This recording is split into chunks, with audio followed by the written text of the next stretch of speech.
Dear children, நம்ம last வீடியோவில் என்ன பார்த்தோம் அப்படின்னாக்க டிசீசஸ் அதை பற்றி பார்த்தோம். நோய்கள்னால் என்ன, அது எப்படியெல்லாம் எந்தெந்த ஏரியாக்களில் பரவுது அப்படின்றத பற்றி பார்த்தோம்.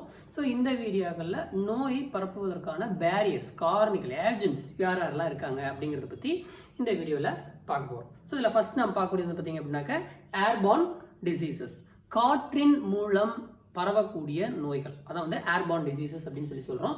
ஸோ மோஸ்ட்லி ஏர்பார்ன் டிசீசஸ் அப்படின்னாலே பார்த்தீங்க அப்படின்னாக்க ஏர் அப்படிங்கும்போது நமக்கு ஆக்சிஜன் எடுத்துக்கிறோம். ஸோ அப்போது அட்மாஸ்பியரில் இருக்கக்கூடிய ஆக்சிஜன் தான் நம்ம இன்ஹேல் பண்ணுறோம். ஸோ அப்படி அந்த ஏரில் கண்டாமினேஷன், அதாவது நுண்ணுயிர்கள் தொற்று இருந்துச்சு அப்படின்னா கண்டினியூஸாக நம்ம அதை இன்ஹேல் பண்ணும்போது ஏற்படக்கூடிய நோய்கள் தான் நம்ம ஏர்பார்ன் டிசீசஸ் அப்படின்னு சொல்லி சொல்கிறோம். மோஸ்ட்லி தீஸ் டிசீசஸ் பார்த்தீங்க அப்படின்னாக்க எங்கே ஃபார்ம் ஆகுதுனாக்க ரெஸ்பிரேட்டரி ட்ராக்ட், நம்மளுடைய சுவாச மண்டலத்தை அதிகமாக பாதிக்கிறது அப்படின்னு சொல்லி சொல்லலாம். ஸோ இதில் பார்த்தீங்கன்னாக்கா எப்படி டிரான்ஸ்மிட் ஆகுது, ஒரு பர்சன் இருந்து இன்னொரு பர்சனுக்கு எப்படி டிரான்ஸ்மிட் ஆகுது அப்படின்னு பார்த்தீங்கன்னாக்கா transmitted through the cough and sneeze, இருமல், தும்மல், அந்த மாதிரியான விஷயங்கள்லையும். தென் ஸ்போர்ஸ், இப்போ நம்ம தும்மும் போதோ அல்லது இருமும் போதோ அல்லது சலைவாவை உமிழும் போதோ அதன் மூலம் அதில் இருக்கக்கூடிய ஸ்போர்கள் மூலமாகவும் டஸ்ட் பார்ட்டிகல்ஸ் மூலமாகவும் ஒரு பர்சன்ட் இருந்து இன்னொரு பர்சனுக்கு நோய்கள் தோன்றுகிறது. ஸோ மோஸ்ட்லி ஏர்பார்ன் டிசீஸை அதிகமாக காஸ் பண்ணக்கூடிய மைக்ரோ ஆர்கானிசம்ஸ் அப்படின்னு பார்த்தீங்க அப்படின்னாக்க பாக்டீரியா அண்டு வைரஸஸ். சரியா? ஸோ நமக்கு என்னென்ன டிசீசஸ் இதன் மூலம் தோன்றுகிறது அப்படிங்கிறதுக்கு நமக்கு ஒரு டேபிள் கொடுத்துருக்காங்க, புக்கில் அதை ரெஃபர் பண்ணி பாருங்கள். தென் அடுத்த கேட்டகரி போகிறோம் அப்படின்னாக்க தட் இஸ் வாட்டர்பார்ன் டிசீசஸ், நீரின் மூலம் பரவக்கூடிய நோய்கள். சரியா? வாட்டர்பார்ன் டிசீசஸ் அப்படின்னு சொல்லி சொல்கிறோம். ஸோ இங்கே பார்த்தீங்க அப்படின்னாக்க வாட்டர் அப்படிங்கும்போது த கண்டாமினேஷன், அதாவது அந்த நீர் மாசுபட்ட நீராக இருந்துச்சு அப்படின்னா அந்த நீரை நாம் உட்கொள்ளும் போது, இப்போ இதில் நம்ம மூணு கேட்டகரியாக பார்க்குறோம். Water based diseases, water washed diseases, water related diseases, water borne diseases. So water borne டிசீஸஸே நமக்கு 4 கேட்டகரியாக பிரிக்கலாம். எப்படி அப்படின்னு பார்த்தீங்கன்னா, ஒன்று வாட்டர் பார்ன் டிசீசஸ், நீரினால் பிறக்கக்கூடிய நோய்கள். ரெண்டாவது water based diseases, water washed diseases, water related diseases. So water based diseases அந்த நீரை மையப்படுத்தி வரக்கூடிய நோய்கள். Water washed diseases, contaminated water நம்ம எடுத்து எக்ஸ்டர்னல் ஃபேக்டர்ஸை நம்ம யூஸ் பண்ணும்போது, குளிக்கும் போதோ அல்லது கைகால் மூச்சு கொள்ளும்போது அதன் மூலம் தோன்றக்கூடிய நோய்கள். வாட்டர் ரிலேட்டட், அது சம்பந்தமாக வரக்கூடிய நோய்கள்னு இதில் 4 கேட்டகரியாக நம்ம பார்க்கலாம். பட் நமக்கு அந்த கிளாசிஃபிகேஷன் உங்களுக்கு கொடுக்கல, நம்ம அடுத்த வருஷம் அதை பற்றி பார்க்கலாம். ஸோ இப்போ பார்த்தீங்க அப்படின்னாக்க கண்டாமினேட்டட் வாட்டர் மூலமாக ஏற்படக்கூடிய நோய்களை தான் நம்ம வாட்டர் பார்ன் டிசீசஸ் அப்படின்னு சொல்லி சொல்கிறோம். So these diseases generally present இந்த டைஜஸ்டிவ் ட்ராக்ட். அதிகமாக பாதிக்கக்கூடிய உறுப்பு அப்படின்னு பார்த்தீங்கன்னாக்க செரிமான மண்டலம் தான் அதிக அளவில் பாதிக்கப்படுகிறது. அது போக மற்ற உறுப்புகள், நர்வஸ் சிஸ்டம் கூட சில நேரங்களில் பாதிக்கப்படுகிறது. ஸோ மெயினாக எக்ஸாம்பிள்ஸ் அப்படின்னு பார்க்கும்போது காலரா, டைஃபாய்டு, இந்த மாதிரியான நோய்கள் நம்ம உதாரணமாக சொல்லலாம். தென் மூணாவது கேட்டகரி பார்த்தீங்க அப்படின்னாக்க vector born diseases. Vectors R an agent. So அதான் நம்ம எழுதியிருக்கோம், என்னது, இன்டர்மீடியேட் கேரியர், ஒரு பர்சன்ட் இருந்து இன்னொரு பர்சனுக்கு எடுத்து செல்லக்கூடிய கேரியர், அதாவது நம்ம வெக்டர் அப்படின்னு சொல்லி சொல்கிறோம். ஸோ மோஸ்ட்லி வெக்டர்ஸ் அப்படிங்கிறது பார்க்கும்போது நம்ம யாரை சொல்லலாம் அப்படின்னாக்க இன்செக்ட்ஸ், மஸ்கிட்டோ, ஃப்ளை, இந்த மாதிரியான இன்செக்ட்ஸ். தென் அனிமல்ஸ் பார்த்தீங்கன்னாக்க ரேபிஸ் வைரஸ் யாருக்கு வருது அப்படின்னாக்க டாக் இருந்து மேனுக்கு ஸ்ப்ரெட் ஆகுது. So mostly affected by the dog. அந்த டாக் பைட் பண்ணும்போது, மேனை பைட் பண்ணும்போது மனிதனுக்கு ஏற்படுகிறது அப்படின்னு சொல்லிட்டு. So animals, insects and animals are the main intermediate carrier of vector borne diseases. vector borne diseasesக்கு main carriers இவங்க தான். சரியா? சரி, இப்போ இந்த வெக்டர் பார்ன் டிசீசஸில் பார்த்தீங்கன்னாக்க இண்டிவிஜுவல் டிசீஸ் நமக்கு ஒரு 4 டிசீஸ் கொடுத்துருக்காங்க. என்னென்ன அப்படின்னு பார்த்தீங்க அப்படின்னாக்க ஃபர்ஸ்ட் மலேரியா. ஸோ மலேரியா காய்ச்சல் பற்றி நீங்கள் ஆல்ரெடி கேள்விப்பட்டிருப்பீங்க. இது எப்படி பிரிக்கிறாங்க அப்படின்னு பார்த்தீங்க அப்படின்னாக்க சைனீஸில் பார்த்தீங்கன்னாக்கா மோலா ஏரியா அப்படின்னு பிரிக்கிறாங்க. மோலானா பார்த்தீங்க அப்படின்னாக்க ஹை ஃபீவர் அப்படிங்கிறதான் நம்ம இதில் மீனிங்காக எடுத்துக்கிறோம். ஸோ இந்த மலேரியா காய்ச்சல் எதனால் ஏற்படுகிறது அப்படின்னு பார்த்தீங்க அப்படின்னாக்க பிளாஸ்மோடியம் ஸ்பீசிஸ் அப்படின்னு சொல்லக்கூடிய ஒரு புரோட்டோசோவனால் ஏற்படக்கூடியது தான் இந்த மலேரியா காய்ச்சல். ஸோ இப்போ அந்த பிளாஸ்மோடியம் ஸ்பீசிஸ் அப்படின்னு சொல்லி சொல்கிறோமே, அதில் சப்ஸ்பீசிஸ் என்னென்ன அப்படின்னு பார்த்தீங்க அப்படின்னா Plasmodium vivax, plasmodium ovale, plasmodium malariae and Plasmodium falciparum அப்படின்னு சொல்லக்கூடிய 4 ஸ்பீசிஸ் இருக்கு. The 4 species are causing malaria. 4 ஸ்பீசிஸுமே மலேரியா காய்ச்சலை தோற்றுவிக்கக்கூடியது. ஸோ இந்த மலேரியா அப்படின்றது பார்த்தீங்க அப்படின்னாக்க செகண்ட் வேர்ல்டு வார் டைமில் பார்த்தீங்கன்னாக்க இது மிகப்பெரிய ஒரு உயிர்கொல்லி நோயாக இருந்தது. ஸோ அந்த காலகட்டத்தில் இதுக்கு என்ன ட்ரீட்மெண்ட் கொடுத்தாங்க அப்படின்னா சின்கோனா ட்ரீ அப்படின்னு சொல்லக்கூடிய சின்கோனா மரப்பட்டையிலிருந்து எடுக்கப்பட்ட அந்த நீரை தான் வந்து பார்த்தீங்க அப்படின்னாக்கா அந்த செக்ரீசன்ஸ் தான் வந்து அதுக்கு மருந்தாக கொடுக்கப்பட்டது. ஸோ இப்போ இதை டிரான்ஸ்மிட் பண்ணக்கூடிய வெக்டார் யார் அப்படின்னு பார்த்தீங்க அப்படின்னாக்கா ஃபீமேல் அனாஃபிலஸ் மஸ்கிட்டோ அப்படின்னு சொல்லக்கூடிய ஒரு மஸ்கிட்டோ தான் இது என்ன பண்ணுது அப்படின்னு பார்த்தீங்க அப்படின்னா ஸ்ப்ரெட் பண்ணுது. ஒரு பர்சன்ட் இன்னொரு பர்சனுக்கு எடுத்து செல்லக்கூடியது female anopheles mosquito. So nearly 300 million peoples affected every year by malaria. Malaria காய்ச்சலுக்கு நியர்லி வந்து பார்த்தீங்கன்னாக்கா 300 மில்லியன் பீப்புள்ஸ் வந்து அஃபெக்ட் ஆகுறாங்க.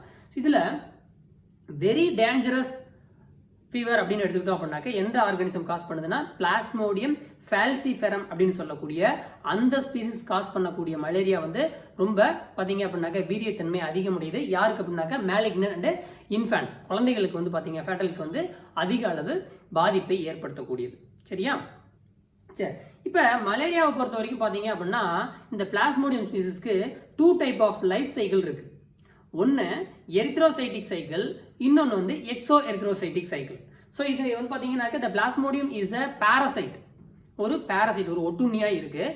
இதுக்கு 2 விதமான ஹோஸ்ட் இருக்குது. ஒன்று பர்மனன்ட் ஹோஸ்ட், ரெண்டாவது டெம்பரரி ஹோஸ்ட் அப்படின்னு சொல்லிட்டு 2 விதமான ஹோஸ்ட் விருந்தோம்பிகள், 2 விதமான விருந்தோம்பிகள் காணப்படுகிறது. ஏன்னா மலேரியா காய்ச்சல் டிசீஸ் பொறுத்த வரைக்கும் இது கொஞ்சம் இம்பார்ட்டன்ட். அதனால் உங்கள் புக்கில் கொடுக்காத விஷயங்கள் தான் இப்போ நம்ம பேசிகிட்டு இருக்கோம். ஸோ பிளாஸ்மோடியம்க்கு 2 டைப் ஆஃப் ஹோஸ்ட் இருக்குது. ஒன்று டெம்பரரி ஹோஸ்ட், ரெண்டாவது பர்மனன்ட் ஹோஸ்ட். ரெண்டாவது இதனுடைய லைஃப் சைக்கிள் பார்த்தீங்க அப்படின்னாக்க 2 டைப் ஆஃப் லைஃப் சைக்கிள் இருக்குது. ஒன்று எரித்ரோசைட்டிக் சைக்கிள், அதாவது ரத்த சுற்றுமண்டலம், ரத்தத்தில் அந்த மலேரியல் பாரசைட் எங்கெங்கெல்லாம் போகுது வருது அப்படின்றது. இன்னொன்று எக்ஸோ எரித்ரோசைட்டிக் சைக்கிள், ரத்தத்தை விட்டுட்டு உடல் உறுப்புகளில் எந்தெந்த பகுதிகளில் இது அஃபெக்ட் பண்ணியிருக்கு அப்படின்றது எக்ஸோ எரித்ரோசைட்டிக் சைக்கிள்னு 2 இதாக வந்து நம்ம பார்க்குறோம். ஸோ நார்மலாக வந்து பார்த்தீங்க அப்படின்னாக்க ஃபர்ஸ்ட் வந்து ஒரு பர்சன்ட்ட இந்த பிளாஸ்மோடியம் இருக்குது, அதாவது மலேரியா காய்ச்சல் பாதிக்கப்பட்ட நபர். அந்த நபரை இந்த Anopheles mosquito, female anopheles mosquito போய் கடிக்கும்போது இந்த பிளாஸ்மோடியம் எங்கே வருது அப்படின்னாக்க மஸ்கிட்டோவினுடைய உடலுக்குள்ளே வந்துடுது. மஸ்கிட்டோவோட உடலுக்குள்ளே வந்துடுது. ஸோ மஸ்கிட்டோவோட உடலுக்குள்ளே அது போன உடனே எந்த பகுதிக்கு போகும் அப்படின்னாக்க டைஜஸ்டிவ் ட்ராக்டுக்கு போகும். பிகாஸ் த மஸ்கிட்டோவோட மீல் வந்து என்ன, பிளட்டு, எங்கேருந்து அந்த பர்சன்ட் இருந்து எடுத்த பிளட் வந்து மஸ்கிட்டோவினுடைய உணவாக போகுது. ஸோ அதனால் இது என்ன பண்ணும் அப்படின்னாக்க மஸ்கிட்டோவோட டைஜஸ்டிவ் ட்ராக்டுக்குள்ளே போகும். அப்போ மஸ்கிட்டோவுடைய டைஜஸ்டிவ் ட்ராக்டில் தான் வந்து பார்த்தீங்க அப்படின்னாக்க பிளாஸ்மோடியம் ஃபஸ்ட்டு உள்ளே நுழைஞ்சுது அப்படின்ற அந்த விஷயத்த சொன்னது யார் அப்படின்னாக்க சர் ரொனால்டு ரோஸ் அப்படின்னு சொல்கிறவர் சொன்னார். ஸோ அதுக்காக அவருக்கு 1902 நோபல் பிரைஸ் கிடைச்சது. சரியா? ஸோ இப்போ இன்ஃபெக்டட் பர்சனை கடிக்கும்போது ஒரு ஹெல்த்தி மஸ்கிட்டோ வந்து byte and infected person, the plasmodium enter into the mosquito's digestive tract and multiply enormously. மஸ்கிட்டோவோட உடம்புக்குள்ள எனார்மஸாக மல்டிப்ளை ஆக ஆரம்பிக்கும். சரியா? எனார்மஸ் ஆயிடுச்சு. ஸோ ஃபுல்லாக உடம்பு ஃபுல்லாக பரகிட்டு கடைசியாக அந்த மஸ்கிட்டோவுடைய நீடில் மவுத் நீடில் வந்து மஸ்கிட்டோ பிளாஸ்மோடியம் உட்காந்துட்டு இருக்கும். So when these infected mosquito byte a healthy person, இப்போ இந்த பாதிக்கப்பட்ட கொசு, அனாஃபிலஸ் கொசு ஹெல்த்தியாக இருக்கக்கூடிய ஒரு பர்சனை போய் கடிக்கும்போது இந்த கொசுவோட நீடில், அதாவது வாயில் இருக்கக்கூடிய அந்த நீடில் இருக்கக்கூடிய பிளாஸ்மோடியம் ஸ்பீசிஸ் ஹெல்த்தி பர்சனோட உடம்புக்குள்ளே போகுது. ஸோ உடம்புக்குள்ளே ஃபஸ்ட்டு எந்த பகுதியை ரீச் ஆகும் அப்படின்னாக்க பிளட் ஸ்ட்ரீமில், ஏன்னா இது போய் பிளட்டை தானே எடுக்குது, அப்போ பிளட் ஸ்ட்ரீமுக்குள்ளே போயிருக்கும். ஸோ பிளட் ஸ்ட்ரீமில் போன உடனே ஃபர்ஸ்ட் இட் அஃபெக்ட்ஸ் ஆர்பிசி செல்ஸை அஃபெக்ட் பண்ணும். அதை தான் வந்து நம்ம எரித்ரோசைட்டிக் சைக்கிள்னு சொல்கிறோம். சரியா? அப்போ எரித்ரோசைட்டிக் சைக்கிள்னா ஆர்பிசிக்குள்ளே இது என்னென்னலாம் மாறுது அப்படின்னு சொல்லிட்டு மீரோசோயிட்ஸு, ட்ரோபோசோயிட்ஸு அப்படின்னு சொல்லிட்டு பல கேட்டகரியாக இது லைஃப் சைக்கிளில் மாறும். சரியா? ஸோ அப்போ எரித்ரோசைட்டிக் சைக்கிளில் அங்கே பிளட் ஸ்ட்ரீமுக்குள்ளே போயிடுச்சு. தென் அப்படியே பிளட் ஸ்ட்ரீமுக்குள்ளே போகும்போது அந்த பகுதியில் இருக்கக்கூடிய ஸ்ப்ளீன், ஸோ அந்த பகுதிக்கு போகும். அங்கே வந்து பார்த்தீங்க அப்படின்னா என்ன ஆகுதுன்னா எரித்ரோசைட்ஸ் மூலமாக, அதாவது வந்து பார்த்தீங்கன்னாக்கா எக்ஸோ எரித்ரோசைட்டிக் சைக்கிள் அப்படின்னு சொல்லி சொல்கிறோம். ரத்தம் இல்லாத பகுதி ஸ்ப்ளீன், அந்த ஸ்ப்ளீனுக்குள்ளே போய் அங்கே என்ன பண்ணும் அப்படின்னாக்க அங்கே எனார்மஸாக மல்டிப்ளிகேஷனை ஸ்டார்ட் பண்ண ஆரம்பிக்கும். இப்போ அந்த ஸ்ப்ளீன் செல் ரப்சர்ஸ் ஆர் பஸ்ட், அங்கே இருக்கக்கூடிய ஸ்ப்ளீனில் இருக்கக்கூடிய செல்கள் வந்து ரப்சர் ஆகுது, பர்ஸ்ட் ஆகுது அப்படின்னா அதிலிருந்து வெளியேறக்கூடிய அந்த லீசன்ஸ்க்கு பேர் தான் ஹீமோசோயின் அப்படின்னு பேர்.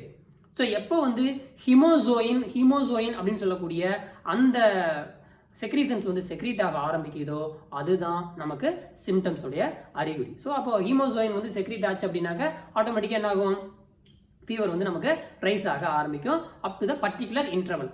காலையில் இருக்கும், கொஞ்சம் நேரத்தில் ஃபீவர் இருக்காது, அப்புறம் கொஞ்சம் நேரத்தில் ஃபீவர் இருக்கும், அப்புறம் கொஞ்சம் நேரத்தில் ஃபீவர் இருக்காது. அப்படி வந்து பர்டிகுலர் இன்டர்வலில் அந்த ஃபீவர் விட்டு விட்டு வந்து போகும். ஸோ இதனுடைய இன்குபேஷன் பீரியட் அப்படின்னு வந்து பார்த்தீங்க அப்படின்னாக்க நியர்லி 6 to 12 days வந்து நம்ம இதை இன்குபேஷன் பீரியடாக சொல்லலாம். அந்த 6 to 12 நாட்களுக்குள்ள இது வந்து பார்த்தீங்க அப்படின்னாக்கா மல்டிப்ளிகேஷன் ஸ்டார்ட் பண்ணி சிம்டம்ஸை நமக்கு கொடுக்கும். ஸோ மோஸ்ட்லி ஃபீவர் அப்படின்னாலே நமக்கு ஹெட்ஏக், வாமிட்டிங் அண்ட் வந்து பார்த்தீங்க அப்படின்னாக்க பாடி டெம்பரேச்சர் இதெல்லாம் மாறுபட்டு வரக்கூடியது. கோல்டு, காஃப் இதெல்லாமே நார்மல் சிம்டம்ஸாக, அக்கேஷனல் சிம்டம்ஸ் ஆர் செகண்டரி சிம்டம்ஸாக நம்ம இதில் சொல்லலாம். சரியா? ஸோ இப்போ இதுக்கு ட்ரக்ஸ் எதை நம்ம பயன்படுத்துகிறோம் அப்படின்னு பார்த்தீங்க அப்படின்னாக்க கியூனைன் ட்ரக் அப்படின்னு சொல்லக்கூடிய அந்த கியூனைன்ங்கிறத வந்து நம்ம ட்ரக்காக யூஸ் பண்ணோம். அதாவது வந்து மாத்திரையாகவும் மருந்தாகவும் நம்ம கொடுக்குறோம். ஸோ இது எதிலிருந்து எடுக்கப்பட்டது அப்படின்னாக்க அந்த சின்கோனா ட்ரீலேருந்து தான் எடுக்கப்பட்டது. ஆரம்ப காலகட்டத்தில் வந்து பார்த்தீங்க அப்படின்னாக்க சின்கோனா ட்ரீலேருந்து எடுக்கப்பட்ட அந்த நீரை தான் வந்து நம்ம ட்ரீட்மெண்ட்டுக்காகவே பயன்படுத்திக்கிட்டு இருந்தோம். சரியா? ஸோ மலேரியல் போகிற பேரசைட்டை பொறுத்த வரைக்கும் இவ்வளோ தான். அந்த ஸ்பீசிஸ் மட்டும் ஞாபகம் வச்சுக்கோங்க. Plasmodium vivax, plasmodium ovale, plasmodium malariae, plasmodium falciparum 4 species ரொம்ப முக்கியமானது. சரி, அடுத்த டிசீஸ் பார்த்தீங்க அப்படின்னாக்க சிக்கன் குனியா. நம்ம ஃபேமஸ், நம்ம தான் பேசியிருப்போம் ஏற்கனவே. பார்த்தீங்க அப்படின்னாக்க நம்ம கேள்விப்பட்டிருப்போம் நிறைய சிக்கன் குனியா வந்துருச்சுன்ட்டு. ஸோ இது வந்து பார்த்தீங்கன்னாக்க it is a viral disease. இதுக்கு காரணமான பேரியர் ஆர் கேரியர் யாருன்னு பார்த்தீங்கன்னாக்கா ஏடிஸ் அஜிப்டின்ற மஸ்கிட்டோ. ஏடிஸ் அஜிப்டிங்கிற அந்த மஸ்கிட்டோ மூலமாக தான் இந்த சிக்கன் குனியா பரவுது. ஸோ இதனுடைய இன்குபேஷன் பீரியட் வந்து பார்த்தீங்கன்னாக்கா 2 to 12 days, 2லேருந்து 12 நாள் வரைக்கும் இதனுடைய இன்குபேஷன் பீரியட். அது உள்ளே போயிட்டு மல்டிப்ளிகேஷன் ஸ்டார்ட் பண்ணி டிசீஸ் காஸ் பண்ணுற நாட்கள் 2லேருந்து 12 நாட்கள் வரைக்கும்.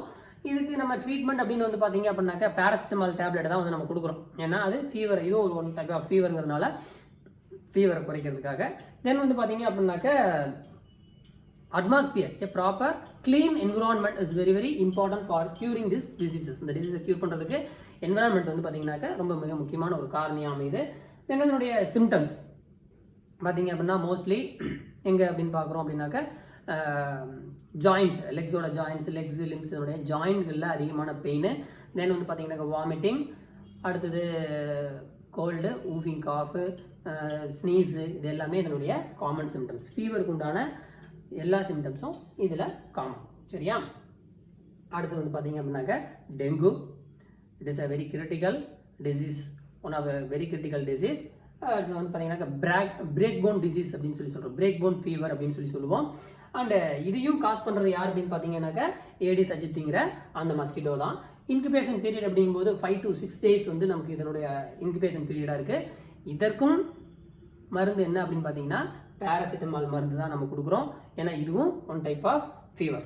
ஸோ இங்கே இதில் வந்து பார்த்தீங்க அப்படின்னாக்க மற்ற ஃபீவருக்கும் இதுக்கும் என்ன ஒரு வேறுபாடு அப்படின்னா it is main symptoms falling platelet count. அதாவது பிளட்டில் இருக்கக்கூடிய பிளேட்லெட் கவுண்டை குறைக்கக்கூடியது தான் இந்த டெங்கு ஃபீவருடைய மிக முக்கியமான சிம்டம்ஸாக நம்ம எடுத்துக்கிறோம். அது மட்டும் இல்லை, என்ன அப்படின்னு பார்த்தீங்கன்னா நார்மலி வந்து பார்த்தீங்க அப்படின்னா நமக்கு ஆர்பிசி, டபிள்யூபிசி, பிளட் பிளேட்லெட்ஸ் இது மூணும் நம்ம உடம்புல நார்மலான ஒரு குறிப்பிட்ட அளவில் இருக்கணும். ஸோ ஒவ்வொன்றுமே ஒரு லைஃப் ஸ்பேன் இருக்கும். இப்போ ஆர்பிசினாக்க 120 days, இதே வந்து டபிள்யூபிசி அப்படின்னு பார்த்தீங்க அப்படின்னாக்கா 3 to 4 weeks, பிளட் பிளேட்லெட்ஸ் அப்படின்னாக்கா 24 hours, அல்லது வந்து டைம் பீயிங். எப்போ டைம் பீயிங், எப்போ ஏதாவது காயம் ஏற்பட்டுச்சு அப்படின்னா அந்த இடத்துல இருக்கக்கூடிய ப்ளீடிங் வந்து லாஸ் ஆகும், அந்த பிளட் லாஸ் ஆகாமல் இருக்கிறதுக்கு அதை ஸ்டாப் பண்ணுறதுக்காக, அரெஸ்ட் பண்ணுறதுக்காக வந்து செக்ரேட் ஆகக்கூடியதான் பிளட் பிளேட்லெட்ஸ். அப்போ பிளட் பிளேட்லெட்ஸும் ஒரு குறிப்பிட்ட அளவில் இருக்கும். அந்த அளவுக்கும் கீழே பிளட் பிளேட்லெட்ஸ் கவுண்டை கீழே கொண்டுட்டு போகிறது தான் என்னுடைய மெயின் சிம்டம்ஸாக இருக்குது. ஸோ மோஸ்ட்லி வந்து பார்த்தீங்கன்னாக்கா digestive tract infections, vomiting, diarrhoea, எது சாப்பிட்டாலும் வந்து பார்த்தீங்க அப்படின்னாக்கா டயேரியா அதிகமாக இருக்கிறது, வாமிட்டிங் சென்ஸ் இருக்கிறது, தென் வந்து ஊஃபிங் காஃப், கக்குவா நிர்மல் மாதிரியான ஊஃபிங் காஃப், இதெல்லாம் வந்து பார்த்தீங்கன்னா இதனுடைய சிம்டம்ஸாக நம்ம சொல்லலாம். தென் லாஸ்ட் வந்து ஃபிலேரியா. இட் இஸ் அ நெமட்டோட் வோம், ஒரு புழு. அது பார்த்தீங்கன்னாக்கா நமக்கு கண்ணுக்கு தெரியாத ஒரு புழுவின் மூலமாக தோன்றக்கூடிய நோய் தான் இந்த ஃபிலேரியா. ஸோ இதனுடைய மைக்ரோ ஆர்கானிசம், இந்த மைக்ரோ ஆர்கானிசம் யார் அப்படின்னு பார்த்தீங்கன்னாக்க ஒச்சரேரியா ஃபேங்க்ராஃப்டி அப்படின்றது அந்த வோமோட பேர். ஸோ இது எதன் மூலமாக வந்து கடத்தப்படுகிறது, இந்த ஒச்சரேரியா ஃபேங்க்ராஃப்டி எதன் மூலம் ஒரு பர்சன்ட் வந்து இன்னொரு பர்சனுக்கு கடத்தப்படுகிறது அப்படின்னு பார்த்தீங்கன்னாக்க கியூலக்ஸ் மஸ்கிட்டோன்ற அந்த கியூலக்ஸ் கொசுவின் மூலமாக கடத்தப்படுகிறது. சரியா? அப்புறம் அப்போ கியூலக்ஸ் மூலமாக வந்து பார்த்தீங்க அப்படின்னாக்கா இன்ஃபெக்டட் பர்சன், அந்த இன்ஃபெக்டட் பர்சன் வந்து ஹெல்த்தி பர்சனுக்கு வந்துச்சு அப்படின்னா உள்ளே போனோடனே மல்டிப்ளிகேஷனை ஸ்டார்ட் பண்ணோம்.